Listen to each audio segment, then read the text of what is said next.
जो उम्र बच्चों की खेलने कूदने और पढ़ने लिखने की होती है, उसी उम्र में अपहरण कर शोषण का शिकार हो जाए, उनकी उम्र की दुगनी उम्र से शादी कर दी जाए, तो उनका जीवन नरक से कम नहीं होगा। पाकिस्तान में ऐसा ही कुछ होता आ रहा है। वहाँ हर साल 1000 लड़कियों को जबरन धर्म बदलवा कर इस्लाम कबूल कराया जाता है। देते हैं आपको पूरी जानकारी, लेकिन पहले आप हमारे चैनल को सब्सक्राइब कर लीजिए और अपडेट्स के लिए बेल आइकन भी प्रेस कर लीजिए। पाकिस्तान में ये तमाशा सालों से चल रहा है, जहां लोगों का अपहरण कर इस्लाम धर्म में बदल दिया जाता है। साथ ही जबरदस्ती शादी करके उनका रेप किया जाता है, शोषण किया जाता है। हर साल पाकिस्तान में 1000 लड़कियों को जबरन धर्म बदलवा कर इस्लाम कबूल कराया जाता है। धर्मांतरित हुई एक लड़की नेहा ने बयां किया अपना दर्द। नेहा जब 14 साल की थी, उसे जबरन ईसाई धर्म से इस्लाम में परिवर्तित कर दिया गया और 45 साल के व्यक्ति से उसकी शादी करा दी गई।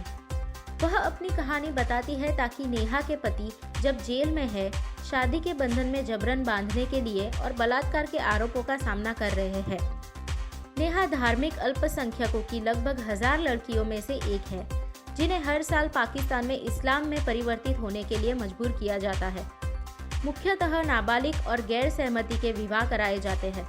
मानव अधिकार कार्यकर्ताओं का कहना है कि कोरोना वायरस के खिलाफ लॉकडाउन के दौरान ये काम तेजी से हुआ। अमेरिकी विदेश विभाग ने इस महीने पाकिस्तान को धार्मिक स्वतंत्रता के उल्लंघन के लिए विशेष चिंता का देश घोषित किया। पाकिस्तानी सरकार ने ये डेजिग्नेशन खारिज कर दिया। ये घोषणा अंतर्राष्ट्रीय धार्मिक स्वतंत्रता पर अमेरिकी आयोग द्वारा मूल्यांकन में भाग में आधारित थी, जो अल्पसंख्यक हिंदू, ईसाई और सिख समुदायों में लड़कियों को जबरन धर्म परिवर्तन के लिए अपहरण करता है, जबरन शादी और बलात्कार करता है। सिंध प्रांत से हिंदुओं को कम करने के लिए अधिकांश लड़कियों का धर्म परिवर्तन किया जाता है। लड़कियों को आमतौर पर परिचितों और रिश्तेदारों या आदमियों द्वारा दुल्हन की तलाश में अपहरण कर लिया जाता है। कभी कभी उन्हें अपने जमींदार माता पिता द्वारा बकाया कर्ज के भुगतान के रूप में शक्तिशाली जमींदारों द्वारा लिया जाता है।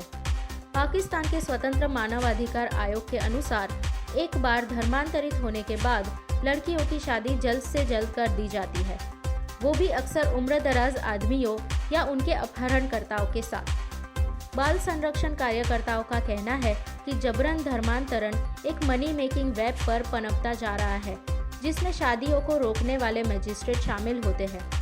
मजिस्ट्रेट जो यूनियनों और भ्रष्ट स्थानीय पुलिस को बढ़ावा देते हैं, जो जांच में बाधा डालने या तोड़फोड़ करने में दोषियों की मदद करते हैं। एक कार्यकर्ता जिब्रान नासिर ने ऐसे नेटवर्क को एक माफिया कहा, जो गैर मुस्लिम लड़कियों को पसंद करता है क्योंकि वे सबसे कमजोर और सबसे आसान लक्ष्य है। पीडोफिलिया यानी बड़ी उम्र के व्यक्ति का छोटे के प्रति यौन आकर्षण के शिकार होते हैं। पाकिस्तान के 220 मिलियन लोगों में से केवल 3.6% अल्पसंख्यक है। वो अक्सर भेदभाव का टारगेट बनते हैं, वो भी तब जब वो लोग जबरन धर्मांतरण की रिपोर्ट करते हैं। उदाहरण के लिए ईर्ष, निंदा और आरोपों में फंसाकर निशाना बनाया जाता है। नेहा को कराची के एक क्रिश्चियन चर्च में संरक्षण मिला, जो पादरी के परिवार के साथ परिसर में रहती है, जो कहती है कि लड़की अभी भी रात में चिल्लाती है। वह एक दिन वापस स्कूल जाने की उम्मीद करती है। दक्षिणी सिंध प्रांत के काशमोर क्षेत्र में 13 वर्षीय सोनिया कुमारी का अपहरण कर लिया गया था और एक दिन बाद पुलिस ने उसके माता पिता को बताया कि वह हिंदू धर्म से इस्लाम में परिवर्तित हो गई थी। उसकी मां ने वीडियो में उसकी वापसी के लिए निवेदन किया था। एक हिंदू एक्टिविस्ट ने बताया कि सोनिया की 36 साल के एक व्यक्ति से शादी की गई, जो पहले से ही 2 बच्चों के साथ शादी कर चुका है। आरजू रजा 13 साल की थी जब वह कराची में अपने घर से गायब हो गई थी। बाद में 40 वर्षीय मुस्लिम पड़ोसी से शादी हो गई। सिंध प्रांत में शादी के लिए सहमति की उम्र 18 वर्ष है। आरजू के विवाह प्रमाण पत्र में कहा गया था कि वह 19 वर्ष की थी। जिस मौलवी ने आरजू की शादी काजी अहमद मुफ्ती जान रहमी से कराई, उसे बाद में कम से कम 3 अन्य कम उम्र की शादियों में फंसा दिया गया। उल्लाह ने कहा कि वह केवल 18 और उससे अधिक उम्र की लड़कियों से शादी करता है। उसने तर्क दिया कि इस्लामिक कानून के तहत 14 या 15 साल की उम्र में लड़की की शादी ठीक है। अधिकारियों ने आरजू के पति को गिरफ्तार कर लिया, लेकिन मां का कहना है कि उनकी बेटी अब भी घर आने से इनकार करती है। टीटा का कहना है कि वह अपने पति के परिवार को लेकर डरी हुई है।